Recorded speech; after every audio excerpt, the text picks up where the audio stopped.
السلام علیکم۔ کیا اس کے ناول پہ آپ سب کو ویلکم۔ ایک خوبصورت ناول پیش کر رہے ہیں جس کا نام ہے کاش ہم تم بھی اجنبی ہوتے۔ ناول کی رائٹر ہیں حمیرہ راحت۔ چلیے چلتے ہیں ناول کی جانب۔ کل تو تم کہہ رہی تھی کہ نہیں جاؤ گی۔ امی جان نے تعجب کا اظہار کیا۔ بس امی، کل تک موڈ نہیں تھا، آج سوچ رہی ہوں چلی ہی جاؤں۔ رملہ نے کرسی پر جھولتے ہوئے کہا۔ بڑی ہو گئی ہے مگر عادتیں تیری وہی بچوں جیسی ہیں۔ امی جان مسکرا کر لاڈ سے بولیں۔ اصل میں امی، آج وہ گلابی جوڑا بھی تو مکمل۔ خبردار باجی، صبا جو نہ جانے کب سے اس کی پشت پر آ کر کھڑی ہو گئی تھی، اس نے رملہ کا جملہ مکمل نہ ہونے دیا۔ یہ کیا بات ہوئی؟ بازاروں میں خوار ہو کے کپڑا میں ڈھونڈوں، کاٹوں اور سیوں میں، اور پہن کر تم چل دیتی ہو پہلی بار۔ صبا نے ناراضگی سے کہا۔ پیاری بہن نہیں ہے؟ رملہ خوشامد پر اتر آئی۔ نہیں، میں بہت بری بہن ہوں۔ صبا غصے میں سامنے پڑی کرسی پر جا بیٹھی۔ نہیں نہیں، تو میری چندہ سی بہن ہے، میری سلیقہ مند اور سگڑ گڑیا ہے۔ رملہ اس کے قصیدے پڑھنے لگی۔ وہ جانتی تھی کہ رملہ کا غصہ دودھ کا ابال ہوتا ہے، جتنی تیزی سے آتا ہے اتنی تیزی سے ختم ہو جاتا ہے۔ کتنی بار ایسا ہو چکا تھا کہ صبا نے منہ بنایا، صاف منع کر دیا، مگر پھر رملہ بھی خوشامد بھری باتوں سے مجبور ہو کر اپنے کپڑے اسے دینے پر مجبور ہو گئی۔ دراصل صبا کو نئے نئے جوڑے بنانے کا خواب تھا۔ فیصل اور رملہ دونوں برسر روزگار تھے اور وہ ان کی لاڈلی چھوٹی بہن۔ ان دونوں سے اچھا خاصا جیب خرچ مل جاتا تھا۔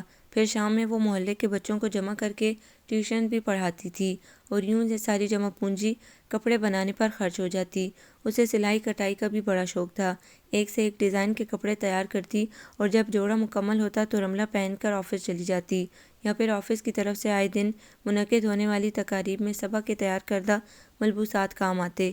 کیونکہ دونوں بہنیں ایک ہی قد و قامت کی تھیں، لہٰذا صبا کے کپڑے عموماً رملہ ہی استعمال کرتی۔ صبا کی یہ حرکت رملہ کو ایک آنکھ نہیں بھاتی تھی اور ہر بار وہ شور ضرور مچاتی تھی، لیکن پھر تھوڑی دیر میں خود اپنے جوڑے پر استری کرتی نظر آتی اور منہ پھلائے پھلائے لا کر رملہ کے کمرے میں ٹانگ دیتی۔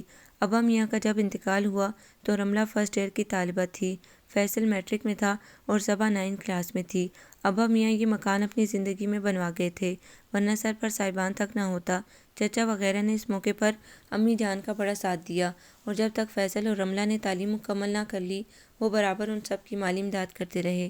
پھر رملہ نے ہی سب سے بڑی ہونے کے ناطے اپنی ذمہ داری محسوس کی اور خاموشی سے جاب کی تلاش شروع کر دی۔ جلد ہی اسے اپنی ایک سہیلی کے توسط سے ٹیلی فون آپریٹر کی جاب مل گئی اور پھر اس کی جاب کے 1 سال بعد ہی فیصل بھی بینک میں ملازم ہو گیا۔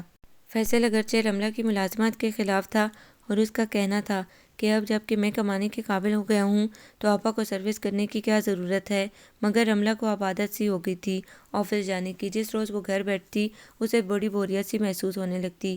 یہی وجہ تھی کہ وہ فیصل اور امی جان کے اعتراض کو مختلف تعویلیں دے کر ٹال جاتی تھی۔ باجی، اچھا لگ رہا ہے نا؟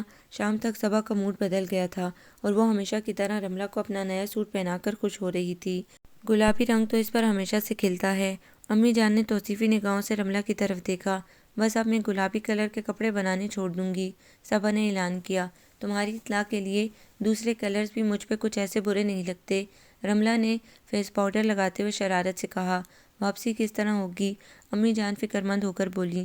واپسی کی آپ بالکل فکر نہ کریں، وہ بڑے شاہانہ طریقے سے ہوگی، یعنی سمینہ بیگم کی گاڑی پر۔ اس نے وعدہ کیا تھا کہ مجھے ڈراپ کر دے گی۔ ہاں البتہ ابھی جانے میں ویگنوں کے دھکے کھانے پڑیں گے۔ رملہ جلدی جلدی بال سنوار رہی تھی۔ آج اس کی کلیگ اسما کی شادی کی سالگرہ تھی اور اس نے آفس کے خاص لوگوں کو مدعو کر رکھا تھا۔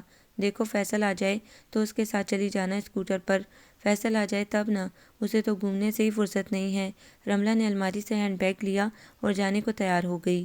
اچھا امی جان، آئینے میں اپنے عکس پر ایک تنقیدی نگاہ ڈالتے ہوئے وہ امی جان اور صبا کو خدا حافظ کہتی ہوئی باہر نکل گئی۔ اسما نے 6 بجے کا وقت دیا تھا اور جب رملہ اس کے گھر پہنچی تو 7:30 بجے تھے۔ وہ اچھی خاصی لیٹ ہو گئی تھی۔ تقریباً سب لوگ آ چکے تھے اور ڈرائنگ روم میں خوش گپیوں کا دور چل رہا تھا۔ رملہ کی آمد پر سبھی اس کی طرف متوجہ ہوئے۔ اتنی دیر لگا دی؟ اسما نے اسے دیکھتے ہی شکوہ کیا۔ واہ رملہ جی، آفس تو آپ ہمیشہ وقت پر آتی ہیں، ریحان مسکرا کر بولا۔ ریحان صاحب، آفس اور گھر میں تھوڑا فرق ہونا چاہیے، رملہ نے سنجیدگی سے کہا، اور یہ فرق پورے 1 گھنٹے 37 منٹ کا ہے۔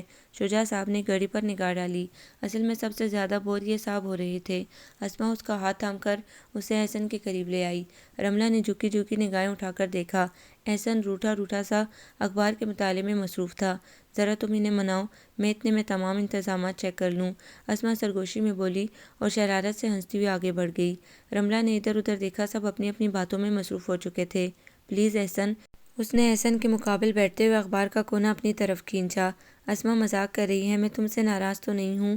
احسن نے اخبار طے کرتے ہوئے ایک بھرپور نگاہ رملہ پر ڈالی، اور یہی تو وہ ایک نگاہ تھی کہ جس کے تصور سے اس نے اتنا بننے سنورنے کا اہتمام کیا تھا۔ اس ایک نگاہ کے لیے تو رملہ کچھ بھی کر سکتی تھی۔ آج تم نے پھر یہ گلابی رنگ پہن لیا۔ میں نے تم سے کہا تھا کہ یہ کلر تم صرف شادی کے بعد پہننا میرے لیے، کیونکہ تمہیں اس رنگ میں دیکھ کر دل بے ایمان ہونے لگتا ہے۔ احسن معرفتہ نگاہوں سے اسے دیکھ کر بولا۔ رملہ کے چہرے پر بہاروں بھری شام کی لالی پھیل گئی۔ اچھا بس فضول باتیں نہ بناؤ۔ وہ اس کی گہری گہری آنکھوں سے بچ کر دوسری طرف دیکھنے لگی۔ تم انہیں فضول باتیں کہہ رہی ہو؟ تعجب ہے، لڑکیاں تو بہت خوش ہوتی ہیں ان باتوں سے۔ اچھا کتنی لڑکیوں سے کہہ چکے ہو ایسی باتیں؟ رملہ ہنسی۔ ابھی تو ایک ہی لڑکی سے کہنے کی مشق کر رہا ہوں، تو مستقبل میں اوروں سے بھی کہنے کا ارادہ ہے؟ رملہ نے مصنوعی خفگی سے اسے گھورا۔ ہاں دیکھیں گے، اس نے شوخی سے کہا۔ اس سے پہلے کہ بات آگے بڑھتی، اسماء نے تمام مہمانوں سے دوسرے کمرے میں چلنے کی درخواست کی، جہاں کیک اور دیگر لوازمات موجود تھے۔ واپسی میں بھی وہ خاصی لیٹ ہو گئی تھی، کیونکہ ثمینہ کے میاں گاڑی لے کر کہیں چلے گئے تھے، اور جب وہ واپس آئے تب رملہ سب کو خدا حافظ کہہ کر باہر نکلی۔ احسن ابھی 2 سال پہلے ہی رملہ کی فلم میں ملازم ہوا تھا۔ وہ بہت دلکش پرسنالٹی کا مالک تھا، بقول اسماء کے اسے تو کسی فلم میں ہیرو ویرو بن جانا چاہیے تھا، یہاں سر کھپانے کیوں آ گیا؟ یہی خوبصورت پرسنالٹی رکھنے والا احسن نہ جانے کیسے چھپ کے رملہ احمد کے دل کی سب سے اونچی مسنت پر جا بیٹھا، اور اس دن دھاڑے ڈاکے کی اسے خبر بھی نہ ہوئی۔ اور ایک دن باتوں باتوں میں احسن نے بے حد نارمل انداز میں بڑے مہذب طریقے سے رملہ کو اپنی پسندیدگی سے آگاہ کیا، تو رملہ حیرانی سے اس کی شکل دیکھتی رہ گئی۔ وقتی حیرانی کے بعد جب رملہ نے سنجیدگی سے اپنے دل کو ٹٹولا تو اسے جا بجا احسن کا نام لکھا ہوا ملا، اور یوں پسندیدگی محبت میں بدل گئی۔ رملہ چاہتی تھی کہ صبا کی تعلیم مکمل ہونے تک اس کی شادی ٹلتی رہے۔ اس کی آرزو تھی کہ دونوں چھوٹے بہن بھائیوں کے اپنے پیروں پر کھڑے ہونے تک وہ اپنے بارے میں کوئی فیصلہ نہ کرے، اور احسن بخوشی اس بات پر تیار تھے۔ شادی کی نہ مجھے جلدی ہے نہ میرے والدین کو، ابھی تو مجھ سے بڑے بھائی بہن ہیں۔ میں تو بس یہ یقین دہانی چاہتا ہوں رملہ کہ جب بھی تم دلہن بنو میرے نام کی، خواہ مجھے کتنا ہی برس انتظار کیوں نہ کرنا پڑے۔ اس نے بے حد جذباتی لہجے میں کہا۔ میں بھی تمہارا انتظار کروں گی احسن۔ رملہ نے آہستہ سے وعدے کی زنجیر میں گرہ لگائی، اور یوں ہی وقت کے ساتھ ساتھ ان کے جذبے پھلنے پھولنے لگے۔ احسن نے رملہ کو اپنے گھر والوں کے بارے میں بھی بتا رکھا تھا۔ وہ 3 بہنیں اور 3 بھائی تھے۔ سب سے بڑے بھائی عادل شادی شدہ تھے، ایک بھائی ان سے چھوٹے تھے، پھر ایک بہن تھی، اور چوتھے نمبر پر احسن تھا۔ احسن سے چھوٹی 2 بہنیں تھیں۔ احسن کے والد سرکاری ملازم تھے۔ رملہ کے گھر جیسا ہی متوسط گھرانہ تھا۔ یہی وجہ تھی کہ رملہ بے دھڑک احسن کے ساتھ محبت کی شاہراہ پر چل پڑی تھی، ایسی شاہراہ جس پر جا بجا خوابوں کے گلاب مہک رہے تھے، ایسی شاہراہ جہاں کسی رکاوٹ کا نام و نشان تک نہ تھا، اور سامنے ہی منزل نظر آ رہی تھی، جہاں دور دور تک جدائی کے کانٹے کا تصور تک نہ تھا۔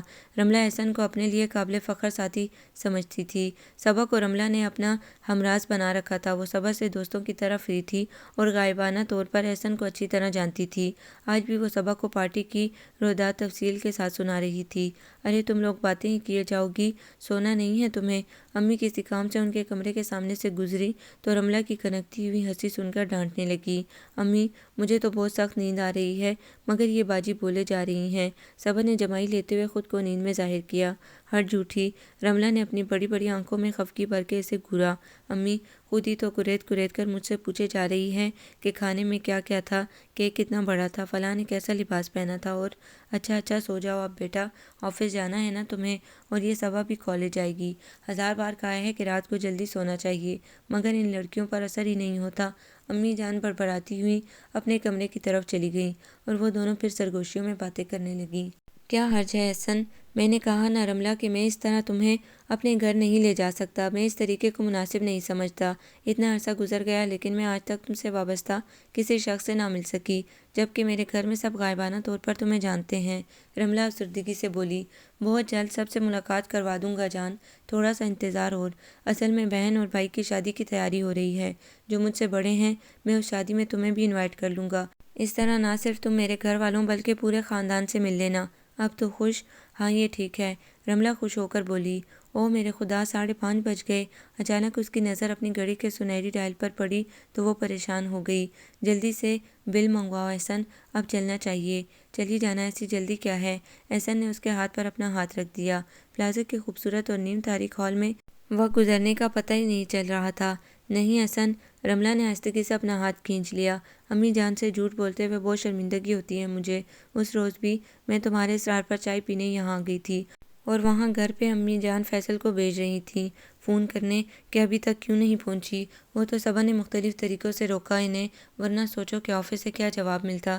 تو صبا تو آج بھی موجود ہوگی، پھر کاہے کا ڈر؟ احسن شرارت سے مسکرایا۔ جی نہیں، امی سے تو بچا لیتی ہے مگر بعد میں وہ خبر لیتی ہے کہ اللہ کی پناہ جان چھڑانی مشکل ہو جاتی ہے اس سے۔ رملہ کانوں کو ہاتھ لگا کر بولی۔ اچھا ٹھیک ہے، پھر کل آفس میں ملاقات ہوگی، احسن نے ویٹر کو اشارے سے بلاتے ہوئے کہا۔ خدا حافظ۔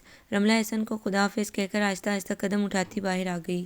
6:30 بجے وہ تھکی ہاری گھر میں داخل ہوئی تو امی جان پریشانی کے عالم میں ٹہل رہی تھیں۔ اوہ امی، سوری مجھے پھر دیر ہو گئی۔ دراصل آج وہ نادم لہجے میں کوئی بہانہ بنانے کو تھی کہ امی جان نے اس کی بات کاٹ دی۔ رہنے دو بیٹا، میں نے تم سے کچھ پوچھا تھوڑا ہی ہے۔ جب بیٹیاں کمانے لگیں تو ماں باپ پوچھ گچھ کے اختیار سے آپ ہی آپ دستبردار ہو جاتے ہیں۔ امی جان ایک گہری سانس لے کر صوفے پر بیٹھ گئیں۔ اوہ ہو، یعنی آج آپ سخت ناراض نظر آ رہی ہیں۔ پلیز امی جان، آئی ایم ویری سوری، بس یہ آخری بار دیر کی ہے میں نے، معاف کر دیں، میری طرف دیکھیں نا۔ رملہ نے امی جان کے گلے میں بائیں ڈال کر ان کا چہرہ اپنی طرف کرنے کی کوشش کی مگر ناکام رہی۔ امی جان نے خفگی کے عالم میں اس کے ہاتھوں کو جھٹک دیا اور ناراضگی سے بولیں، قمر صاحب کے گھر سے خواتین آئی تھیں تمہیں دیکھنے، اس سے پہلے وہ آئی تھیں تو میں نے معذرت کر لی تھی یہ کہہ کر کہ میری بیٹی 5 بجے آفس سے آتی ہے، اور آج وہ لوگ 5 بجے ہی یہاں موجود ہوئیں اور تمہارا انتظار کر کر کے ابھی گئی ہیں۔ تمہیں احساس ہے اس بات کا کہ مجھے ان کے سامنے کس قدر شرمندگی اٹھانی پڑی ہے؟ سوری امی، آئندہ میں ہمیشہ وقت پر آؤں گی، کبھی دیر نہیں کروں گی، رملہ نے مدھم لہجے میں کہا اور سامنے کھڑی صبا کا اشارہ پا کے دونوں ہاتھ جوڑ کے امی کے سامنے کھڑی ہو گئی۔ اچھا ہٹو آگے سے۔ امی جان کے چہرے پر ہلکی سی مسکراہٹ جاگتے دیکھ کر رملہ کی جان میں جان آئی۔ جاؤ منہ ہاتھ دھو کر آؤ، سبو بہن کے لیے چائے بناؤ، امی نے محبت سے کہا اور کمرے سے باہر نکل گئیں۔ صبا مسکراتی ہوئی رملہ کے قریب آئی اور اس کا ہاتھ تھام کر بولی، کیا سوچنے لگی باجی؟ دراصل آج امی جان کو ان لوگوں کی وجہ سے کچھ زیادہ ہی غصہ آ گیا، اور وہ لوگ بھی تو طرح طرح کی باتیں بنا رہے تھے۔ دیر کیوں ہو گئی؟ فون کیوں نہیں کیا؟ لڑکیوں کو زیادہ دیر گھر سے باہر نہیں رہنا چاہیے، وغیرہ وغیرہ۔ خیر وہ تو بعض لوگوں کی ذہنیت ہی ایسی ہوتی ہے، مگر سبو، امی جان کو اچانک یہ میری شادی کی فکر کیوں پڑ گئی؟ انہیں سمجھاؤ نا کہ میں ابھی شادی نہیں کرنا چاہتی۔ رملہ اپنا ہاتھ چھڑا کر صوفے پر بیٹھ گئی۔ وہ بہت پریشان سی نظر آ رہی تھی۔ اور اگر احسن بھائی کے گھر سے رشتہ آ گیا تو کیا تیار ہو جاؤ گی شادی کے لیے؟ صبا نے اس کے قریب بیٹھتے ہوئے سرگوشی کی۔ وہ الگ بات ہے، مگر فی الحال تو اس مصیبت کو ٹالو نہ کسی طرح پیاری بہن، رملہ نے خوشامد کی۔ تم اسی طرح ہمیشہ وقت پڑنے پر گدھے کو باپ بناتی ہو، صبا نے خفگی سے جتایا، مگر دوسرے ہی لمحے اسے احساس ہو گیا کہ وہ کچھ غلط بول گئی ہے، اور رملہ نے فوری طور پر اس کی غلطی سے فائدہ اٹھایا۔ معاف کرنا، باپ نہیں چھوٹی بہن بنا رہی ہوں، اور وہ بھی گدھے کو نہیں بلکہ گدھی کو۔ صبا زور سے ہنس پڑی۔ اچھا تم چینج تو کر لو، میں چائے نکالتی ہوں۔ امی جان رملہ کی ضد کے آگے کئی اچھے اچھے رشتوں کو ٹال چکی تھیں۔ ابھی تک تو وہ یہ سوچتی تھی کہ شاید رملہ بہن بھائیوں کے مستقبل کی خاطر شادی نہیں کرنا چاہتی، لیکن اس بار چونکہ لڑکا بھی اچھا تھا اور لوگ بھی معقول تھے، لہٰذا وہ چاہتی تھی کہ رملہ اپنی بچکانہ ضد چھوڑ دے، اور اسی لیے وہ آج بہت سنجیدہ موڈ میں رملہ کو سمجھانے بیٹھی تھیں۔ فیصل کو بھی انہوں نے کہہ سن کر روک لیا تھا۔ دیکھو رملہ بیٹی، میں بوڑھی ہو گئی ہوں، اور بڑھاپے میں ایک ماں کی سب سے بڑی آرزو یہی ہوتی ہے کہ وہ اپنے بچوں کی شادیاں دیکھے، انہیں شاد باد دیکھے۔ میں بھی یہی چاہتی ہوں کہ جلد از جلد تم دونوں کو تمہارے اصل حقداروں کے سپرد کر دوں۔ آگے تمہارا اپنا نصیب ہے، زندگی کا کچھ بھروسہ نہیں ہے، اور میں مرتے وقت یہ حسرت لے کر نہیں جانا چاہتی کہ میں نے اپنے دنیاوی فرائض صحیح طور سے انجام نہیں دیے۔ امی جان آہستہ آہستہ بول رہی تھی، اور رملہ سر جھکائے بیٹھی تھی۔ وہ اچھی طرح جانتی تھی کہ امی جان بطور خاص اسے ہی یہ سب کچھ سنا رہی ہیں۔ رملہ بیٹی، انہوں نے براہ راست رملہ کو مخاطب کیا تو اس نے سر اٹھا کر ان کے چہرے کی طرف دیکھا۔ میں نہیں جانتی ہوں کہ تم شادی سے کیوں انکار کر رہی ہو۔ ظاہر ہے تم پڑھی لکھی اور سمجھنے بوجھنے کے قابل ہو۔ تم پر میں کوئی فیصلہ بھی زبردستی مسلط نہیں کرنا چاہتی، لیکن آج فیصل اور صبا کے سامنے ایک بار پھر یہ بات دہرا رہی ہوں کہ لوگ بہت اچھے ہیں۔ لڑکا شریف اور خوش عقل ہونے کے علاوہ انجینئر ہے، بھرا ہوا گھر ہے، سب سے بڑے بھائی کی شادی ہو چکی ہے، ایک بہن کی شادی کی تاریخ بھی طے ہے۔ اس کے ساتھ ہی وہ لوگ توصیف کی شادی کرنا چاہتے ہیں۔ ایک بھائی ابھی کنوارا ہے اور 2 بہنیں پڑھ رہی ہیں۔ سب مل جل کر رہتے ہیں، بہت خوش مزاج اور محبت کرنے والے لوگ ہیں۔ مجھے تو اس رشتے کو رد کرنے کی کوئی معقول وجہ سمجھ میں نہیں آتی۔ امی، میں صبا اور فیصل کی شادی سے پہلے اپنے بارے میں کوئی فیصلہ نہیں کرنا چاہتی، رملہ نے مدھم لہجے میں کہا۔ آپ ایسا کیوں سوچتی ہیں آپا؟ کیا آپ کو مجھ پر، اپنے بھائی پر اعتماد نہیں ہے؟ پلیز مجھے بچہ سمجھنا چھوڑ دیں۔ آپ کی غیر موجودگی میں بھی صبا کی شادی شاندار طریقے سے میں کر سکتا ہوں، فیصل نے روٹے روٹے لہجے میں کہا تو رملہ مسکرا دی۔ میرے اچھے بھیا، میرے کہنے کا مطلب یہ نہیں تھا، میں تو اینی وے امی جان، اگر آپا شادی نہیں کرنا چاہتی تو پلیز انہیں پریشان نہ کریں۔ اگر رشتہ اتنا ہی اچھا ہے تو وہ لوگ صبا کو اپنی بہو بنا لیں۔ فیصل نے امی کی طرف دیکھا تو وہ کچھ سوچتے ہوئے بولی، ہاں میں بھی یہی کہنا چاہ رہی تھی۔ کل توصیف کی والدہ کا فون آیا تھا اور انہوں نے صبا کے لیے مجھ سے بات کی ہے، کیونکہ 2 بار وہ لوگ آئے اور دونوں بار رملہ کو نہیں دیکھ سکے، صرف صبا ہی سے ان کی ملاقات ہوئی، تو وہ چاہتی ہیں کہ ہم صبا کے لیے تیار ہو جائیں۔ اب ہمارا مسئلہ یہ ہے کہ رملہ تو خود اس شادی کے لیے تیار نہیں ہے، لہٰذا صبا۔ مگر امی، صبا کی تعلیم تو مکمل ہونے دیں، رملہ بول پڑی۔ آج کل لڑکی کے والدین رشتوں کے جس بحران سے دوچار ہیں نا، اس میں ایم اے اور بی اے کے چکر میں اچھے رشتے کو ٹھکرانا دانشمندی نہیں ہے۔ بھئی میرا تو یہی خیال ہے، لیکن اگر تمہاری دیکھا دیکھی صبا نے بھی مجھے ٹکر سے جواب دے دیا کہ وہ شادی کے موڈ میں نہیں ہے تو میں بھلا کیا کر لوں گی؟ امی جان نے آزردگی سے کہا اور رملہ نے سر جھکا لیا۔ اسے ایک بے نام سے دکھ اور شرمندگی نے آن گھیرا۔ کاش احسن اپنے گھر والوں کو منا کر اس کی دہلیز پر لانے میں کامیاب ہو جاتا، یا پھر اس نے احسن کے نام کے خواب اپنی پلکوں پر نہ سجائے ہوتے، تب آج وہ اپنے گھر والوں کے سامنے یوں مجرم تو نہ بنتی۔ فیصلے کی ڈور امی جان کے ہاتھ میں تھما کر ان کا مان بڑھا دیتی، لیکن اب تو وہ اپنی ساری کشتیاں جلا بیٹھی تھی۔ اب تو وہ بس ہوتے ہوئے بھی بے بس تھی۔ امی جان، آپ میرے لیے جو بھی فیصلہ کریں گی مجھے قبول ہوگا، صبا امی کے گلے میں بائیں ڈال کر کہہ رہی تھی، اور امی جان کی آنکھوں میں خوشی کے آنسو چمک رہے تھے۔ رملہ نے یہ منظر بے حد پریشانی کے عالم میں دیکھا اور چپ چاپ اٹھ کر اپنے کمرے میں چلی آئی۔ باہر ان لوگوں کے ہنسنے بولنے کی آوازیں آ رہی تھی، مگر رملہ کا دل اداسی اور اندیشوں کے سمندر میں ڈوبتا چلا جا رہا تھا۔ جمعے کو قمر صاحب کی فیملی کی خواتین سے پہلی بار رملہ کی ملاقات ہوئی۔ رملہ کو توصیف کی والدہ خاصی تیز خاتون معلوم ہو رہی تھیں۔ ان کے ساتھ ان کی 3 بیٹیاں، بہو اور شوہر بھی تھے۔ آج صبا اپنے کمرے میں تھی، جبکہ رملہ کو ان سب کی میزبانی کا فرض نبھانا پڑ رہا تھا۔ توصیف کی والدہ بہت باتونی تھیں اور مسلسل اپنے بیٹوں کی وجاہت، سادگی اور سعادت مندی کے گن گا رہی تھیں۔ رملہ خالی پلیٹیں ٹرالی میں رکھ رہی تھی، تبھی توصیف کی امی کے منہ سے احسن کا نام سن کے وہ چونکی اور توجہ سے ان کی بات سننے لگی۔ وہ کہہ رہی تھی، بس احسن ہی تھوڑا ضدی ہے، لیکن ادب وہ بھی میرا بے انتہا کرتا ہے۔ مجال ہے جو میرے کسی فیصلے کو ٹھکرانے کی ہمت کر سکے۔ احسن؟ رملہ کے دل میں امید اور خوشی کے پازیب چمکی۔ کیا خبر وہی ہو؟ اس شہر میں ایک جیسے ناموں کی کمی نہیں ہے۔ ذہن نے دل کی خوش فہمی کو قائم نہ رہنے دیا۔ رملہ توصیف کی بہن کے پاس بیٹھ کر اس سے ادھر ادھر کی باتیں کرنے لگی، اور پھر چند لمحوں کی گفتگو میں جب احسن کا نام ایک بار پھر بیچ میں آیا تو اس نے سرسری سے لہجے میں پوچھا، یہ آپ کے احسن بھائی کہاں جاب کرتے ہیں؟ گلاس فیبرکس میں ہیں۔ اوہ! مارے خوشی کے رملہ کا چہرہ تمتمانے لگا، تب تو میں انہیں اچھی طرح جانتی ہوں، میں بھی وہیں سروس کرتی ہوں۔ لیجئے، تب تو ہماری آپ کی واقفیت نکل آئی۔ امی، یہ رملہ باجی احسن بھائی کی کلیگ ہیں، وہ خوشی سے بھرپور آواز میں بولی۔ کیا ہیں کلیگ؟ میرا مطلب ہے ان کے آفس میں کام کرتی ہیں۔ اچھا اچھا۔ توصیف کی والدہ نے چشمہ درست کر کے تھوڑا تنقیدی نگاہوں سے رملہ کا جائزہ لیا۔ تب تو بہن، آپ اپنی بیٹی سے ہی معلوم کر سکتی ہیں، بس جیسا احسن ہے ویسا ہی توصیف۔ ماشاءاللہ سے میرے تینوں بیٹے بہت سعادت مند اور شریف ہیں۔ پھر بھی آپ تھوڑا وقت دیں مجھے، کچھ سوچ لیں اپنے طور پر، ان کے چچا اور بھائی سے بھی مشورہ کرنا ہے، امی جان نے مدھم لہجے میں کہا۔ شوق سے بہن، لڑکی ہمیں پسند آ گئی ہے اور اب تو ہم 10 چکر لگائیں گے، آپ بے شک سوچو بچار کر لیں، پوچھ گچھ کر لیں، توصیف کی والدہ نے ہنس کر کہا۔ تھوڑی دیر بعد وہ اپنے ہاں آنے کی پرزور دعوت دینے کے بعد رخصت ہو گئیں۔ کیا بات ہے؟ بہت خوش ہو؟ احسن نے رملہ کی طرف جھک کر پوچھا۔ ہاں، بات ہی کچھ ایسی ہے۔ رملہ نے چمکتے ہوئے چہرے کے ساتھ احسن کی طرف دیکھا اور سامنے پڑی فائلیں ترتیب سے رکھنے لگی۔ احسن صبح سے دیکھ رہا تھا کہ وہ کسی نوشگفتہ کلی کی طرح کھلی کھلی نظر آ رہی ہے۔ بات بے بات اس کے ہونٹوں پر مسکراہٹوں کے پھول کھل رہے تھے۔ وہ رملہ سے اس بے پایہ مسرت کا سبب پوچھنا چاہتا تھا، مگر آج کام کی زیادتی کی وجہ سے وقت ہی نہیں مل پا رہا تھا۔ خدا خدا کر کے لنچ بریک ہوا تو احسن نے سب سے پہلا سوال رملہ سے یہی کیا، بتاؤ نا کیا بات ہے؟ کیا کوئی پرائز بانڈ نکل آیا ہے؟ احسن کرسی گھسیٹ کر وہیں بیٹھ گیا۔ کچھ ایسی ہی بات سمجھ لو، اصل میں ایک رشتہ آیا ہے۔ کیا؟ احسن کا چہرہ فک ہو گیا۔ لوگ بہت اچھے اور شریف ہیں، لڑکا بھی بہت نیک اور خوبصورت ہے۔ اگر یہ مذاق ہے تو نہایت گھٹیا قسم کا ہے اور ارے تم مذاق کیوں سمجھ رہے ہو؟ میرا تمہارا مذاق کا رشتہ ابھی بنا نہیں، آئندہ شاید بن جائے۔ رملہ بڑے مزے لے لے کر بول رہی تھی۔ احسن نے غصے میں کرسی پیچھے کھسکائی۔ اس کا سنجیدہ چہرہ دیکھ کر رملہ کو اپنے تنگ کرنے کے آئیڈیا کو ایک جانب رکھ دینا پڑا۔ اچھا بات تو سنو، رشتہ میرے لیے نہیں، صبا کے لیے آیا ہے، اس نے جلدی سے کہا۔ اور احسن نے ناراضگی سے اسے گھورا۔ پہلے کیوں نہیں بتایا مجھے؟ پہلے کیوں نہیں پوچھا تم نے؟ اصل میں رشتہ تو ان لوگوں نے میرے لیے ہی دیا ہے، لیکن میرے انکار پر امی جان نے صبا کے لیے فیصلہ کر لیا۔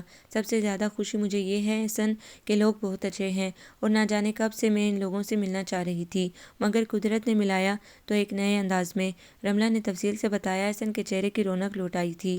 کون لوگ ہیں؟ کہاں رہتے ہیں؟ اس نے متجسس لہجے میں پوچھا۔ توصیف نام ہے صاحبزادے کا، کل ان کی والدہ اور بہنیں وغیرہ آئی تھیں۔ کیا؟ توصیف کا رشتہ تمہارے ہاں صبا سے؟ احسن کو بے یقینی اور مسرت بھرے احساس نے گھیر لیا۔ جی جناب، یہی ہے میری حد سے زیادہ خوشی کا راز، رملہ چہک کر بولی۔ اوہ، میرا ایک بڑا مسئلہ حل ہو گیا۔ کب سے سوچ رہا تھا کہ تمہیں کسی نہ کسی طرح گھر والوں سے ملا دوں، لیکن کوئی مناسب راستہ نظر نہیں آتا تھا، اور وہ راستہ اللہ تعالیٰ نے بنا دیا، رملہ نے تشکر آمیز لہجے میں کہا۔ یعنی اب آپ بھائی کی سالی بن جائیں گی؟ احسن نے شوخ لہجے میں کہا۔ اور آپ صبا کے دیور جی، میری گھر والی کب بنیں گی؟ وہ سرگوشی میں بولا۔ یہ تو آپ اور آپ کے گھر والوں پر منحصر ہے، رملہ نے نگاہیں جھکا کر کہا۔ یہ تم دونوں یہیں بیٹھے رہو گے؟ کیا آج پیٹ پوجا کرنے کا ارادہ نہیں ہے؟ سمینہ ان کے سر پر آ کھڑی ہوئی۔ تب وہ دونوں چونکے۔ بس تمہارا انتظار کر رہے تھے کہ تم فارغ ہو کر آ جاؤ تو تینوں چلیں، رملہ نے جلدی سے کہا۔ دیکھ لیا احسن کتنی جھوٹی لڑکی ہے، یہ کبھی اس کی باتوں کا اعتبار نہ کرنا، سمینہ نے مصنوعی خفگی کا اظہار کرتے ہوئے کہا۔ میں نے تو ساری خواتین کی باتوں کا اعتبار کرنا چھوڑ دیا ہے، احسن نے اعلان کیا۔ اچھا ذرا جلدی سے مجھے سامنے سے برگر لا دو، یہ جو نئی دکان کھلی ہے نا، وہاں کی بڑی تعریف سنی ہے، سمینہ نے پرس کھولتے ہوئے کہا۔ ہاں یہ ٹھیک ہے، میرا بھی کہیں جانے کا موڈ نہیں بن رہا ہے، رملہ نے کرسی کی پشت سے سر ٹکا کر جھولا جھولتے ہوئے کہا۔ احسن کے ہاں 2 شادیاں تھیں، توصیف کے ولیمے والے دن بہن کی رخصتی کا پروگرام تھا، ان کے گھر میں زیادہ رونق تھی۔ رونق تو رملہ کے گھر میں بھی کم نہ تھی۔ رملہ نے آفس سے چھٹیاں لے رکھی تھی، اور روز ہی محلے کی لڑکیاں اور صبا کے کالج کی سہیلیاں جمع ہو کر خوب ڈھول بجاتی اور گھر کے آنگن میں شادی کے گیت رنگ بکھیرتے، اور پھر آخر کار وہ دن آ ہی گیا جو ہر لڑکی کی زندگی میں خوشیوں کی دھنک بکھیر دیتا ہے، ارمانوں کی کلیاں پھول بن کر مہک اٹھتی ہیں اور تمنائیں ہار سنگار کر کے دلہن بن جاتی ہیں۔ صبا کی زندگی کا خوبصورت دن بھی چپکے سے طلوع ہوا اور دھیرے سے گزر گیا۔ صبا دلہن بن کر بے حد حسین نظر آ رہی تھی۔ توصیف کو بھی رملہ کے ملنے جلنے والوں نے سراہا، دونوں کی جوڑی بہت اچھی لگ رہی تھی۔ رملہ نے گہرے گلابی کلر کا سوٹ پہن رکھا تھا، یہ احسن کا پسندیدہ رنگ تھا، اور احسن کا بس نہ چلتا تھا کہ اسے سب سے چھپا کر کہیں دور لے جائے جہاں ان دونوں کے علاوہ کوئی اور نہ ہو۔ وہ بہانے بہانے سے رملہ کے ارد گرد منڈلا رہا تھا، لیکن تنہائی میں بات کرنے کا کوئی چانس نہ تھا۔ رملہ بے حد مصروف تھی کیونکہ شادی کے کاموں کی تقریباً نصف ذمہ داری اس کی تھی۔ ایک طرف صبا کی جدائی نے اسے قدرے اداس کر رکھا تھا، مگر دوسری جانب یہ احساس بے حد مسرت انگیز تھا کہ آج سے احسن سے اس کی دوستی قریبی رشتہ داری میں ڈھل رہی تھی، اور یہ امید بہت خوشگن تھی کہ جلد ہی وہ بھی احسن کی دلہن بن کر صبا کے پاس پہنچ جائے گی۔ قرآن پاک اور دعاؤں کے سائے تلے صبا دھیرے دھیرے قدم اٹھاتی سجی سجائی گاڑی میں جا کر بیٹھ گئی، اور اس کی زندگی کا ایک نیا سفر شروع ہو گیا۔ احسن نے مڑ کر دیکھا، 2-3 لڑکیوں کے بیچ رملہ بری طرح سے رو رہی تھی، اور وہ اسے چپ کرانے کی کوششیں کر رہی تھی۔ احسن بے چین ہو گیا، رملہ کے آنسو تیر بن کر اس کے دل پر لگ رہے تھے۔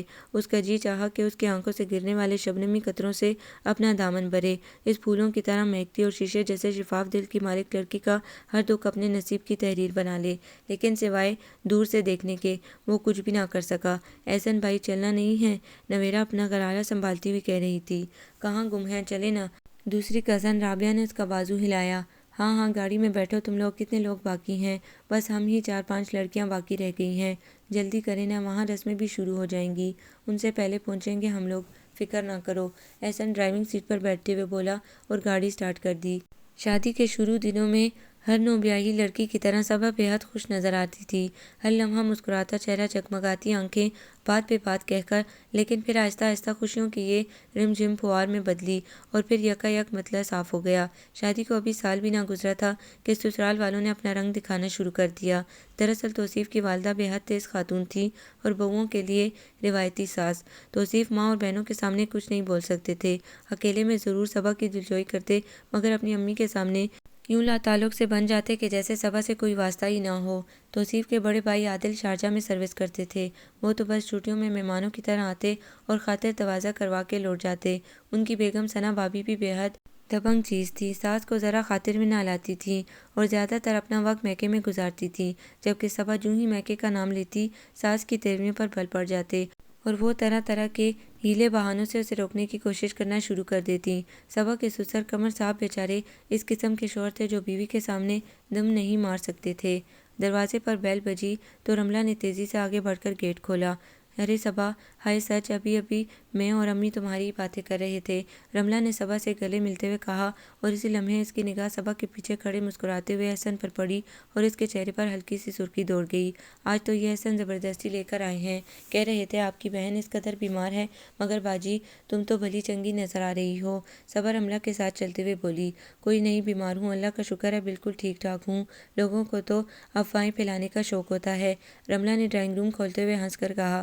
احسن دھیمی مسکراہٹ کے ساتھ اسے دیکھ رہا تھا، غالباً وہ نہا کر باتھ روم سے نکلی تھی، گیلے بال پشت پر بکھرے ہوئے تھے اور چہرہ تر و تازہ اور فریش لگ رہا تھا۔ میں ذرا امی سے مل آؤں؟ صبا نے رملہ کی طرف دیکھا۔ ہاں ہاں، آرام سے جائیں، تب تک ہم دونوں ایک دوسرے کی خیریت معلوم کر لیں گے، احسن شرارتی لہجے میں بولا۔ صبا ہنستی ہوئی باہر چلی گئی۔ آفس کیوں نہیں آ رہی ہو؟ صبا کے جانے کے بعد احسن نے قدرے سنجیدگی سے کہا۔ رملہ نے آگے بڑھ کر کھڑکیوں کے پردے ایک طرف ہٹائے، پھر احسن کے سامنے والے صوفے پر بیٹھ گئی۔ اصل میں احسن، مجھ پر ریزائن کرنے کے لیے آج کل بے حد دباؤ ہے، پہلے بھی فیصل مخالف تھا، مگر صبا کے ذریعے امی جان کو منا کر کام نکالتی رہی، مگر اب صبا کی غیر موجودگی میں بھی چلی جاؤں تو ایک تو امی جان بالکل تنہا ہو جاتی ہیں شام تک، دوسرے کچن کا مسئلہ ہوتا ہے، اس لیے فیصل کا کہنا ہے کہ یا تو میں شادی کے لیے تیار ہو جاؤں یا پھر سروس چھوڑ کر امی کا ہاتھ بٹاؤں، اس لیے میں سمجھتی ہوں کہ دوسری شرط میرے لیے زیادہ بہتر ہے فی الحال۔ رملہ نے نگاہیں جھکا کر کہا۔ یعنی ریزائن دے دو گی؟ احسن نے حیرانگی سے کہا۔ ہاں تو کیا کروں، پرائیویٹ جاب ہے، گورنمنٹ جاب تھوڑا ہی ہے، رملہ نے سادگی سے کہا۔ اور میرا کیا ہوگا؟ احسن نے کچھ اس طرح بے چارگی سے کہا کہ رملہ کو ہنسی آ گئی۔ بھئی تمہارا کیا ہونا ہے، تم خود ہی سوچو اپنے بارے میں، رملہ ہنسی روک کر سنجیدگی سے بولی۔ مسئلہ تو یہی ہے کہ ابھی کچھ سوچ نہیں سکتا، میری جاب کا مسئلہ ہے، پھر یہ کہ ابھی 2 شادیاں کر کے فارغ ہوئے ہیں، ابھی پھر ایک شادی کرنا مشکل ہے، پھر بھی احسن میں کب تک آنے والوں کو ٹالتی رہوں گی، امی جان بیمار رہتی ہیں، فیصل تب تک شادی پر تیار نہیں، جب تک میرا کہیں بندوبست نہیں ہوتا، ان حالات میں میں اپنے گھر والوں کو کس طرح فیس کروں، پھر بتاؤ میں کیا کروں، میرے گھر کے حالات تو تمہارے سامنے ہی ہیں، اور اب تو صبا بھابی بھی بہتر طور پہ سب کچھ بتاتی رہتی ہوں گی، احسن نے دھیمے لہجے میں کہا۔ تم کم از کم منگنی ٹائپ کی کوئی رسم کروانے کی کوشش کر ڈالو، بات پکی ہونے میں کیا حرج ہے، کم از کم پھر یہ رشتے وغیرہ تو نہیں آئیں گے، رملہ نے نگاہیں جھکا کر کہا۔ ہاں یہ ممکن ہے، میں اماں سے بات کروں گا، دیکھو کیا کہتی ہیں، احسن صوفے کی پشت سے ٹیک لگا کر بولا، پھر کچھ سوچ کر وہ مسکرا دیا، لیکن ایک شرط پر، کہ تم منگنی کے بعد مجھ سے پردہ نہیں کرو گی، احسن نے شوخی سے کہا اور رملہ کے چہرے پر حیا کے رنگ بکھر گئے۔ ابھی وہ کچھ جواب دینے ہی والی تھی کہ صبا امی جان کے ساتھ کمرے میں داخل ہوئی۔ السلام علیکم آنٹی، احسن نے کھڑے ہو کر ادب سے کہا۔ وعلیکم السلام بیٹا، جیتے رہو، امی جان نے دعائیں دی۔ احسن کچھ دیر بیٹھا ادھر ادھر کی باتیں کرتا رہا، پھر اٹھ کھڑا ہوا۔ وہ بھابھی آپ چلیں گی؟ اس نے ہچکچاتے ہوئے کہا۔ امی جان اور رملہ نے حیران ہو کر صبا کی طرف دیکھا۔ ارے تو کیا تم احسن کے ساتھ جاؤ گی؟ ابھی تو آئی ہوں، مجھ سے تو تمہاری بات بھی نہیں ہوئی، رملہ نے صبا کو مخاطب کیا۔ صبا کے چہرے پر کشمکش کے آثار تھے۔ وہ باجی آج تو مجھے جانا ہے، شام میں ایک تقریب میں شرکت کرنی ہے، صبا دبے دبے لہجے میں بولی۔ میں پھر آ جاؤں گی، اب آنا تو رہنے کے لیے آنا، امی جان نے احسن کی طرف دیکھ کر صبا سے کہا۔ دیکھو بیٹا، شادی ہو جانے سے میکے سے لڑکی کا تعلق ٹوٹ تو نہیں جاتا، اور میری کون سی دوسری بہت ساری بیٹیاں ہیں، یہی تو دو ہیں اور انہی کی خوشیاں مجھے عزیز ہیں۔ تمہارا بہت شکریہ کہ تم آج اسے لے کر آئے۔ آپ بے فکر رہیے آنٹی، مجھے جب بھی موقع ملا میں بھابھی کو آپ سے ملانے لاتا رہوں گا اور بھائی سے کہوں گا کہ وہ بھابھی کو چند روز کے لیے یہاں چھوڑ دیں۔ احسن نے کہا تو امی جان اور رملہ دونوں خوش ہو گئیں۔ صبا کے چہرے پر بھی بشاشت پھیل گئی۔ ان دونوں کو خدا حافظ کہنے کے بعد امی جان اور رملہ اندر آئیں تو بہت خوش تھیں۔ اللہ خوش رکھے احسن کو، بے حد نیک اور ادب تمیز والا بچہ ہے، امی جان نے کہا۔ امی جان صبا اپنے گھر خوش نہیں ہے نا؟ رملہ نے مدھم لہجے میں کہا۔ توصیف سے یوں تو صبا کو کوئی شکایت نہیں ہے سوائے اس کے کہ وہ انصاف سے کام نہیں لیتے، ماں اور بہنوں کے سامنے چپ سادھ لیتے ہیں اور اکیلے میں صبا پر زور دیتے ہیں کہ وہ صبر کرے، کسی کو جواب نہ دے اور ان سب کی باتیں ایک کان سے سن کر دوسرے کان سے نکال دیا کرے۔ احسن تو پھر بھی بول دیتا ہے ماں کے سامنے صبا کے حق میں، مگر توصیف کی یہ ہمت نہیں ہوتی۔ ابھی بھی صبا بتا رہی تھی کہ احسن ہی تمہاری بیماری کی خبر بتا کر صبا کو لے آیا تھا، ورنہ اس کی ساس تو اجازت دینے پر تیار نہیں تھی۔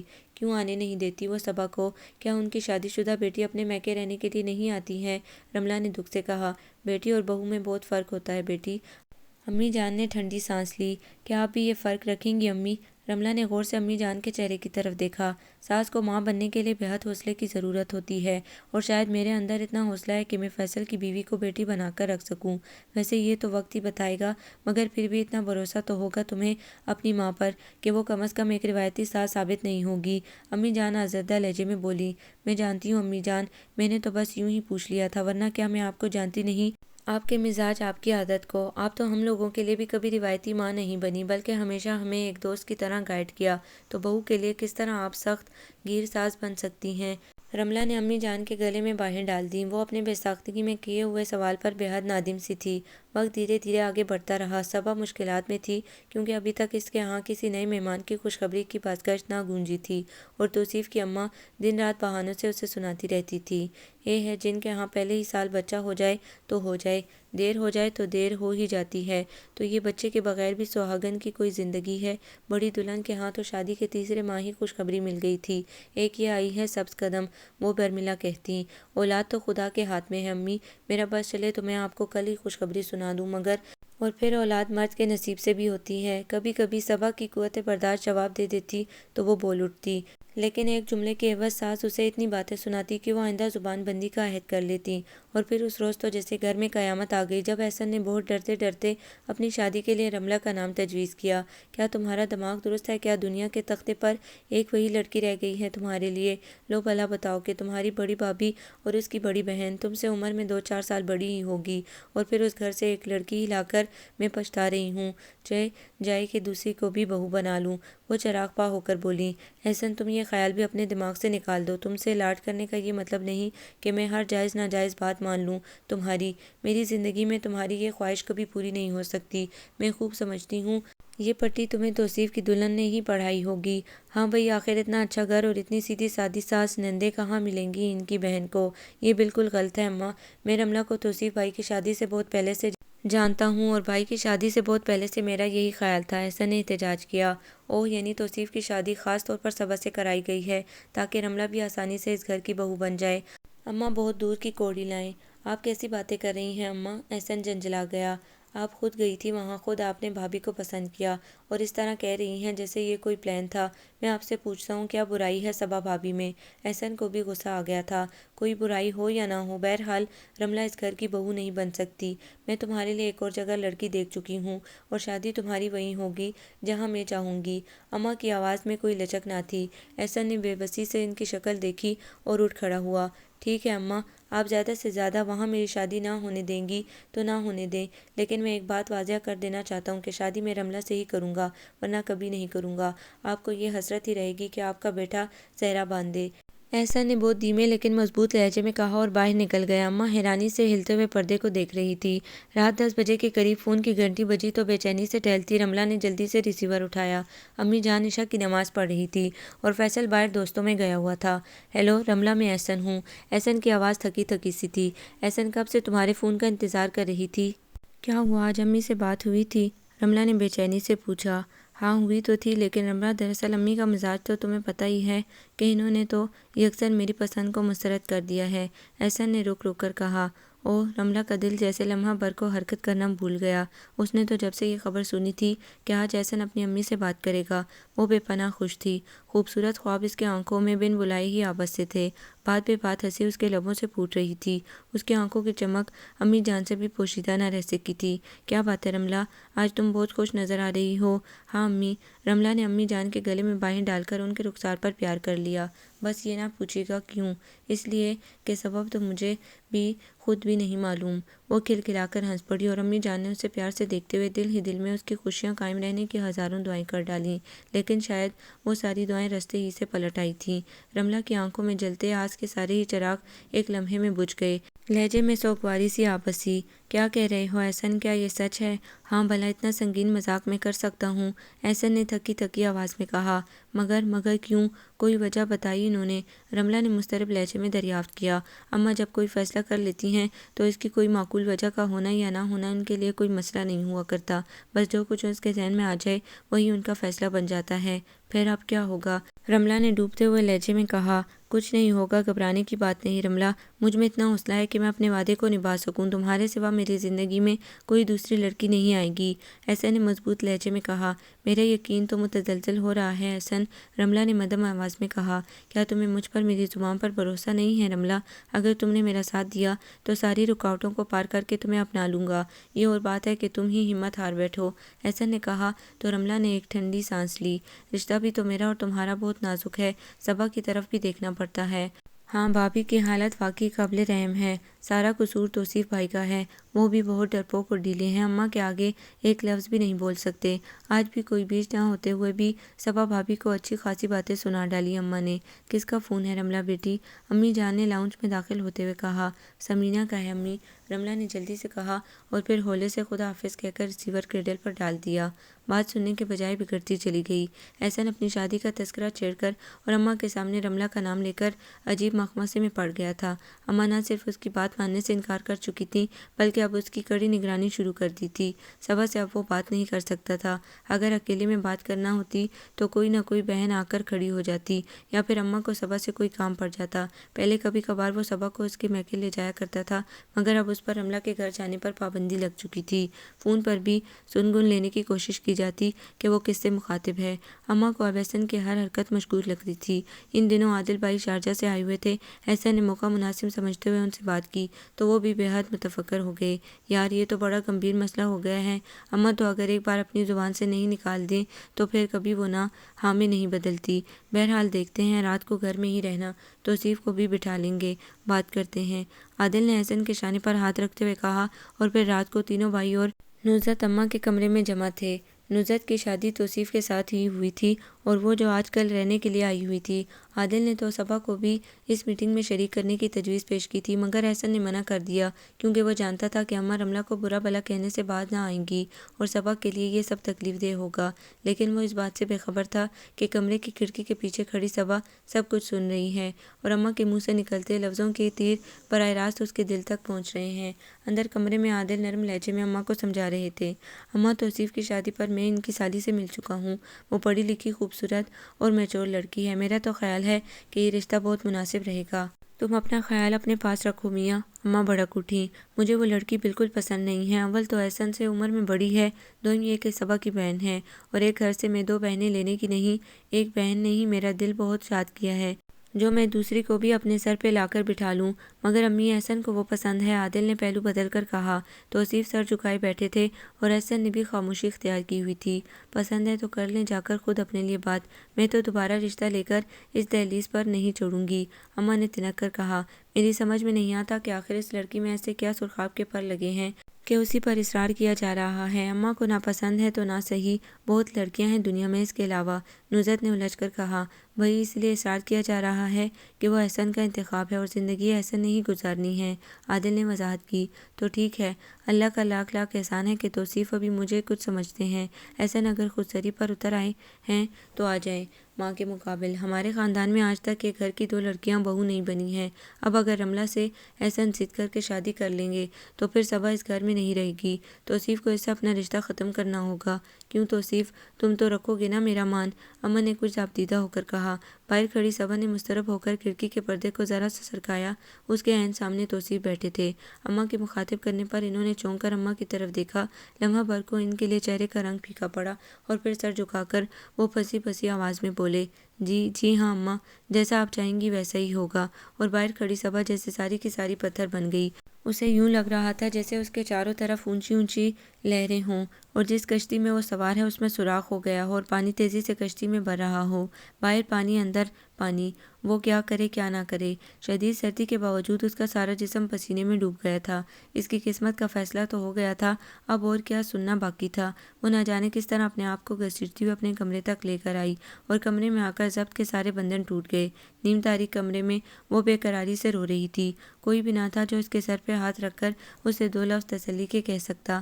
باجی، مانوس آواز پہ رملہ نے مڑ کر دیکھا۔ سامنے صبا کھڑی تھی۔ ارے صبا تم، وہ حیرت اور خوشی سے بولی اور اسے گلے سے لگا لیا۔ صبا کے انداز میں وہ گرم جوشی نہ تھی جو اس کا خاصا ہوا کرتی تھی۔ رملہ نے جلد ہی محسوس کر لیا، اس کا چہرہ بہت مرجھایا ہوا تھا اور آنکھوں کے گرد ہلکے پڑے ہوئے تھے۔ کیا ہو گیا؟ تم نے یہ کیا حالت بنائی ہوئی ہے؟ رملہ نے اسے غور سے دیکھتے ہوئے کہا۔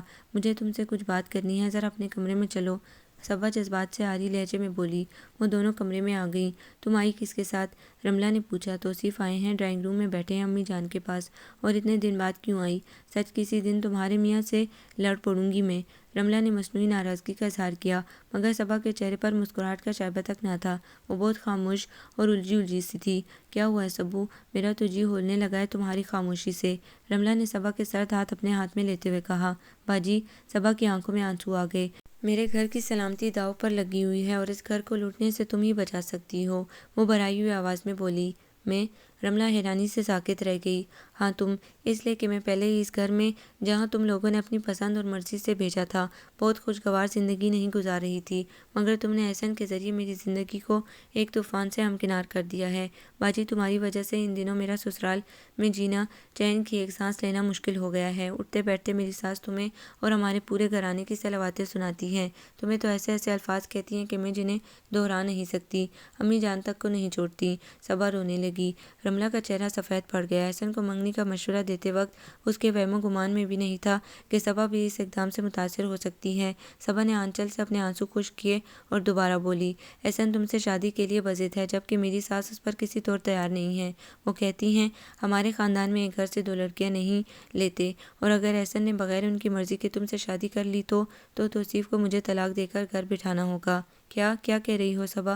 رملہ کو شوق سا لگا۔ وہ پھٹی پھٹی آنکھوں سے صبا کو دیکھ رہی تھی۔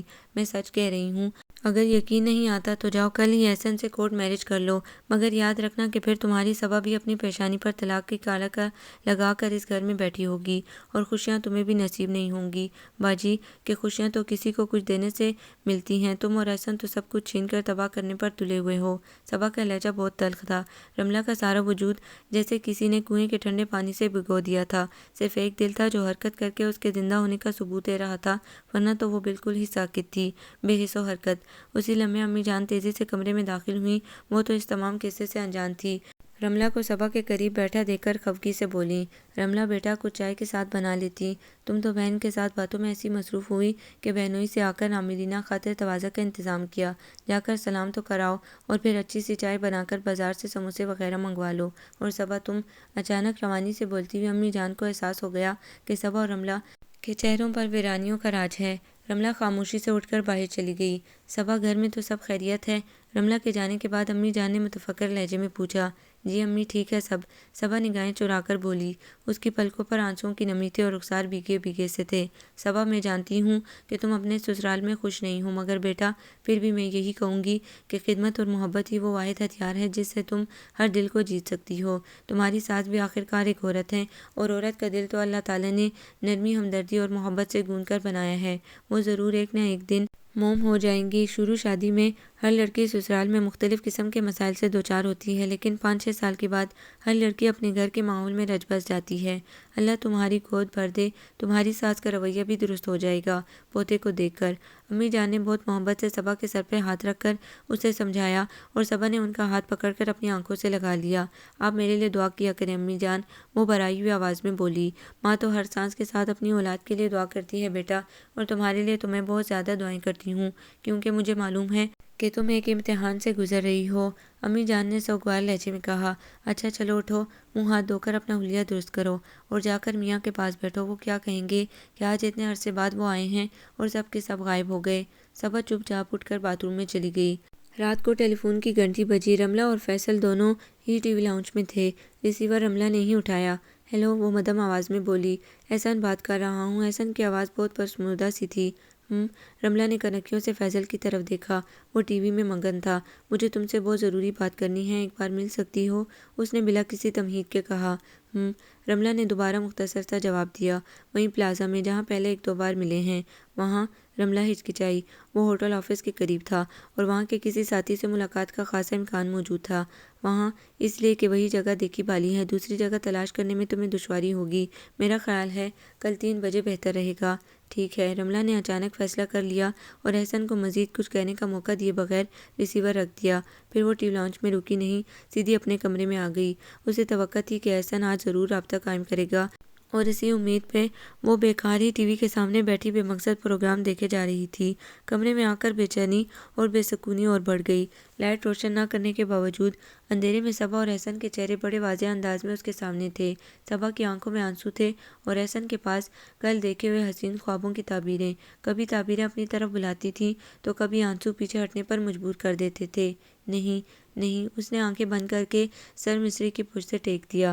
میں جو فیصلہ کر چکی ہوں اسے کسی طور پر نہیں بدلوں گی۔ دل میں اٹھتی درد کی لہروں کو دبا کر اس نے بڑے عزم سے سوچا۔ آج ایک طویل عرصے کے بعد احسن اور رملہ روبرو تھے، ورنہ تو اب زیادہ تر فون پر ہی بات چیت ہوتی تھی۔ احسن، تم نے کیا کہنے کے لیے مجھے یہاں بلایا تھا؟ رملہ نے ہی چند لمحوں بعد خاموشی توڑی تو احسن چونک پڑا۔ او ہاں، دراصل آج بہت عرصے بعد تمہیں دیکھا ہے نا، تو بس دل چاہا کہ اچھا خیر چھوڑو رملہ، میں نے ایک فیصلہ کیا ہے، میں تمہیں ہر صورت میں پانا چاہتا ہوں، اس لیے میں چاہتا ہوں کہ تم اگر میرا ساتھ دو تو ہم شادی کر لیں۔ میں شادی کر لوں؟ رملہ نے خالی ذہنی کے عالم میں دہرایا۔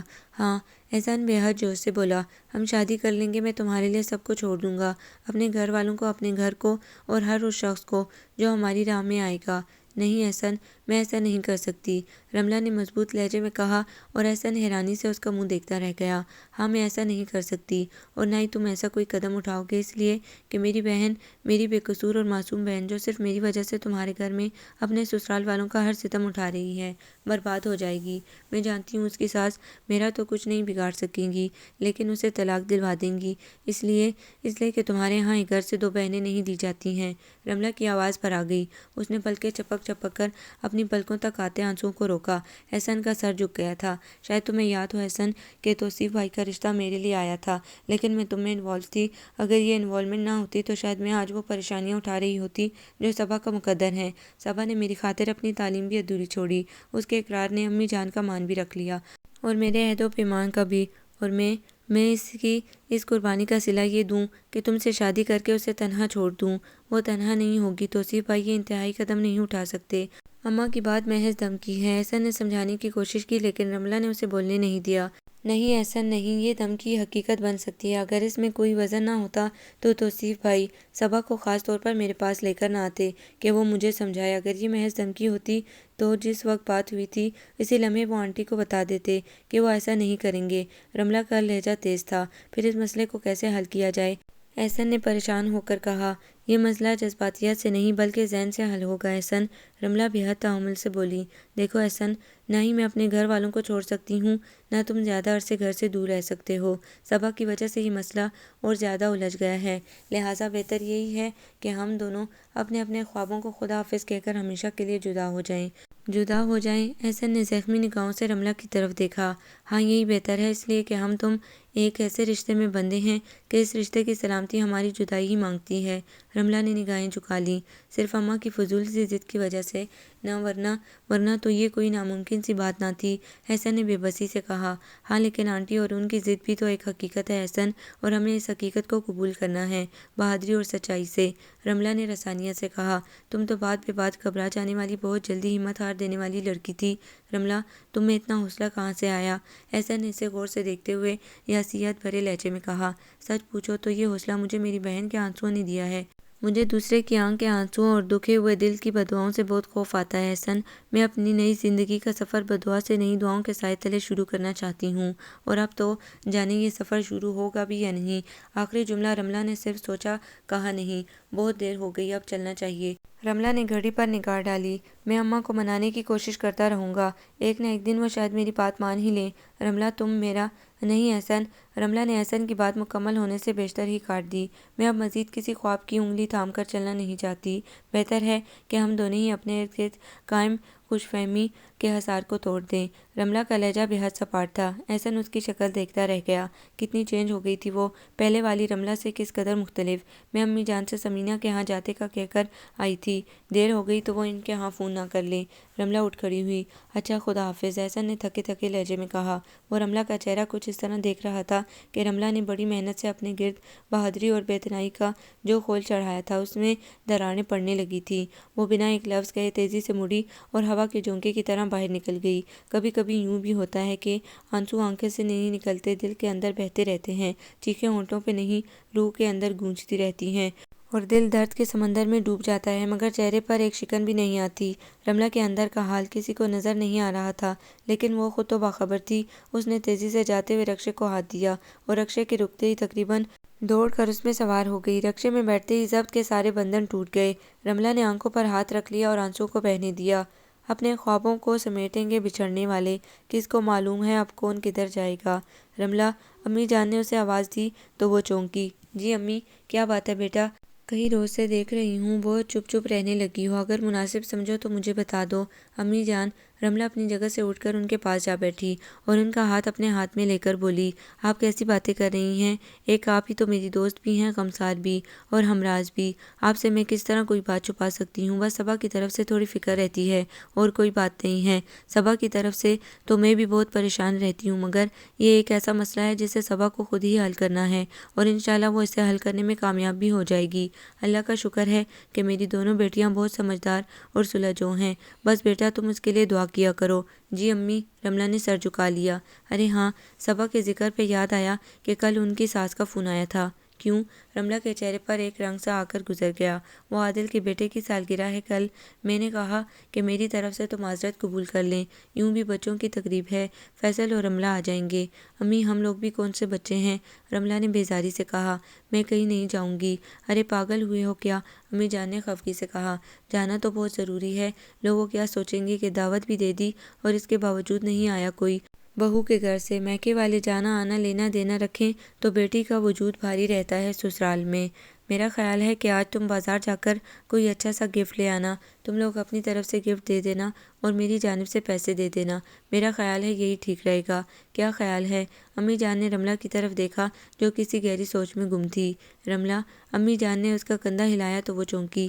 جی امی، جیسا آپ مناسب سمجھیں۔ اس نے اتاہٹ کا مظاہرہ کیا اور اٹھ کر کچن کی طرف چلی گئی۔ نہ جانے کیا ہو گیا اس لڑکی کو، امی جان نے بڑبڑا کر کہا اور چشمہ درست کر کے قریب پڑا اخبار اٹھا لیا۔ توصیف کے بڑے بھائی عادل کے بیٹے شہروز کی 5ویں سالگرہ تھی۔ اس بار اتفاق ایسا تھا کہ اس کی سالگرہ ان دنوں میں پڑی تھی جب عادل چھٹیوں میں پاکستان آئے ہوئے تھے، لہٰذا اچھے خاصے لوگوں کو انوائٹ کر کے اس چھوٹے سے فنکشن کو ایک باقاعدہ تقریب کی شکل دے دی گئی تھی۔ رملہ جان بوجھ کر خوب دیر لگا لگا کر تیار ہوئی۔ وہ چاہ رہی تھی کہ دیر سے پہنچے اور جلد از جلد واپس آ جائے۔ جس راستے سے جس قدر وہ بچنا چاہ رہی تھی وہی راستہ بار بار اس کے سامنے آ جاتا تھا۔ فیصل اور امی کے بار بار پکارنے پر وہ تیار ہو کر اپنے کمرے سے نکلی۔ فیصل بائیک کی چابی لیے بالکل تیار کھڑا تھا۔ وہ لوگ جب صبا کے گھر پہنچے تو پارٹی کی رونق اپنے عروج پر تھی۔ رملہ ایک کونے میں سمٹ کر بیٹھ گئی۔ اسے کچھ بھی اچھا نہیں لگ رہا تھا، نہ روشنیاں، نہ کہکے اور نہ زرق برق لباس۔ احسن بھی کہیں نظر نہیں آ رہا تھا اور شاید یہی ایک بچی بات تھی۔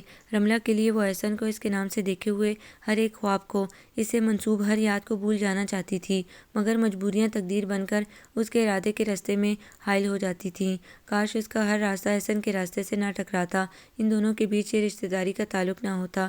کاش۔ ارے رملہ، تم یہاں بیٹھی ہو، ادھر چلو۔ ثنا بھابی نے آ کر پیار سے اس کا ہاتھ پکڑا تو وہ چونکی۔ ادھر کیوں؟ اس نے مدھم لہجے میں کہا۔ ارے کھانا شروع ہو گیا ہے نا، کھانا نہیں کھاؤ گی؟ اوہ، وہ اپنی غائب دماغی پر شرمسار سی ہو گئی۔ آپ چلیں بھابی، میں آ جاؤں گی۔ نہیں، میں تمہیں ہی لینے آئی ہوں۔ صبا ایک ایک سے تمہیں پوچھتی پھر رہی ہے، میں نے کہا میں ڈھونڈ کر لاتی ہوں تمہاری بہن کو۔ ثنا بھابی نے بتایا۔ باہر لان میں کھانے کا انتظام کیا گیا تھا، مگر ثنا بھابی رملہ کو صبا کے کمرے میں لے آئیں جہاں ایک چھوٹی سی ٹیبل پر کھانا سجا ہوا تھا۔ یہاں بہن کے ساتھ بیٹھ کر آرام سے کھانا کھا لو، میں ابھی آتی ہوں پلیٹیں لے کر۔ ثنا بھابی لپک چپک کمرے سے باہر چلی گئی۔ رملہ نے صبا کی طرف دیکھا جو الماری میں جانے کیا تلاش کر رہی تھی۔ چند لمحے بعد وہ رملہ کے پاس آ کر بیٹھ گئی۔ امی کی طبیعت کیسی ہے؟ صبا نے آہستہ سے کہا۔ ٹھیک نہیں ہے، جوڑوں میں درد کی شکایت کر رہی تھی، رملہ نے بتایا۔ ثنا بھابی کی آمد پر کھانا شروع ہوا اور کھانا ختم ہوتے ہی رملہ کو گھر کی یاد نے آ ستایا۔ امی کی طبیعت ٹھیک نہیں ہے، مجھے جلدی گھر جانا ہے اور کافی دیر ہو چکی ہے۔ ہاں اصل میں کھانا تھوڑا لیٹ شروع ہوا نا، ثنا بھابی نے برتن سمیٹتے ہوئے کہا۔ صبا یوں خاموش گاؤں تکیے سے ٹیک لگائے بیٹھی تھی جیسے اس کے پاس کہنے کو کچھ نہ رہا ہو۔ میں کل آؤں گی گھر پہ۔ رملہ نے اپنا بیگ اٹھایا تو وہ مدھم لہجے میں بولی۔ مگر رملہ تم جاؤ گی کس کے ساتھ؟ فیصل تو کہیں گئے ہوئے ہیں، ثنا بھابی نے کہا۔ گئے ہوئے ہیں؟ وہ کہاں نکل گئے؟ ارے پیچھے طارق کا گھر ہے تو ہو سکتا ہے وہاں چلا گیا ہو، صبا نے خیال ظاہر کیا۔ او ہو، اور امی کی طبیعت کی وجہ سے مجھے گھر کی فکر لگی ہوئی ہے، کیسا غیر ذمہ دار لڑکا ہے، معلوم نہیں کب آئے گا، رملہ جھنجھلا کر بولی۔ تھوڑی دیر دیکھ لو، نہیں تو گاڑی پہ تمہیں کوئی چھوڑ آئے گا، صبا نے اطمینان دلایا۔ کافی دیر گزر گئی، رملہ کو بے چینی نے گھیر لیا تھا۔ وہ کبھی اٹھ کر ٹہلنے لگتی اور کبھی تھک کر بیٹھ جاتی، اور تبھی ثنا بھابی نے پردہ ہٹا کر کمرے میں جھانکا۔ صبا، اگر تم جانا چاہتی ہو تو آ جاؤ۔ کیا فیصل آ گیا؟ رملہ لپک کر ثنا بھابی کے قریب آئی۔ نہیں، فیصل صاحب تو ابھی آئے نہیں، تمہیں احسن چھوڑ آئے گا۔ احسن؟ چند سے کوئی شے رملہ کے دل میں ٹوٹی۔ وہ تیزی سے قدم آگے رکھتے ہوئے کچھ سستی پڑ گئی۔ ہاں احسن بڑی مومانی وغیرہ کو چھوڑنے جا رہے ہیں، وہ بھی تمہاری طرف ہی رہتی ہے نا، تو تمہیں بھی ڈراپ کر دیں گے۔ اچھا، رملہ نے آہستہ سے کہا، اور جب صبا کو خدا حافظ کہہ کر باہر نکلی تو گاڑی کے پاس سیاہ سوٹ میں ملبوس احسن کو کھڑا دیکھ کر ایک پل کے لیے یادوں کے وہ سارے عکس جاگ اٹھے جنہیں اس نے سو جتن کر کے سلایا تھا۔ اسے آمنے سامنے سے بچنے کے لیے تو وہ چوروں کی طرح صبا کے کمرے میں گھسی رہی تھی۔ بڑی مومانی اور ان کی تینوں بیٹیاں پچھلی نشست پر بیٹھی تھیں۔ مجبوراً رملہ کو اگلی نشست پر بیٹھنا پڑا۔ احسن گھوم کر اسٹیئرنگ سیٹ پر آیا اور گاڑی سٹارٹ ہو گئی۔ رملہ نے اپنا چہرہ کھڑکی کی طرف کر لیا تھا اور ساکت بیٹھی تھی، اور پھر نہ جانے کب احسن نے ہاتھ بڑھا کر ٹیپ آن کر دیا۔ رملہ تو جب چونکی جب وارث بیگ کی خوبصورت آواز نے ارد گرد کا سناٹا توڑ دیا۔ کاش ہم تم بھی اجنبی ہوتے جس طرح اور لوگ ہوتے ہیں، بے تعلق سے بے تعارف سے، کاش ہم تم بھی اجنبی ہوتے۔ رملہ نے چونک کر احسن کی طرف دیکھا مگر وہ سوچوں میں گم ڈرائیو کر رہا تھا۔ کاش ہم تم بھی اجنبی ہوتے، شاید نے کتنی اچھی اور کیسی سچی بات کہی ہے، رملہ نے کرب سے آنکھیں بند کر کے سوچا۔ واقعی اگر ہم اجنبی ہوتے تو کتنا اچھا ہوتا، کم از کم یہ رشتہ داری ہی نہ ہوتی۔ صبا نے مجھے کس قدر مجبور کر دیا ہے، کاش وہ احسن کے گھر کی بہو نہ ہوتی۔ گیت ختم ہوا تو لمحہ بھر کو خاموشی چھا گئی، اور پھر وہی دھن اور وہی گیت۔ کاش ہم تم بھی اجنبی ہوتے جس طرح اور لوگ ہوتے ہیں۔ ارے احسن بھائی، کیا آپ نے یہی ایک گانا پوری کیسٹ میں بھر رکھا ہے؟ پیچھے بیٹھی بڑی مومانی کی بیٹی سائمہ کی حیران آواز ابھری۔ جی ہاں، احسن نے پہلی بار زبان کھولی۔ رملہ نے بہت دنوں بعد اس کی آواز سنی تھی۔ کیوں بھلا؟ سائمہ نے بڑی سادگی سے پوچھا۔ یوں کہ یہ نظم مجھے بہت اچھی لگتی ہے اور جی چاہتا ہے کہ بار بار سنوں، احسن نے درزدیدہ نگاہوں سے رملہ کی طرف دیکھتے ہوئے کہا۔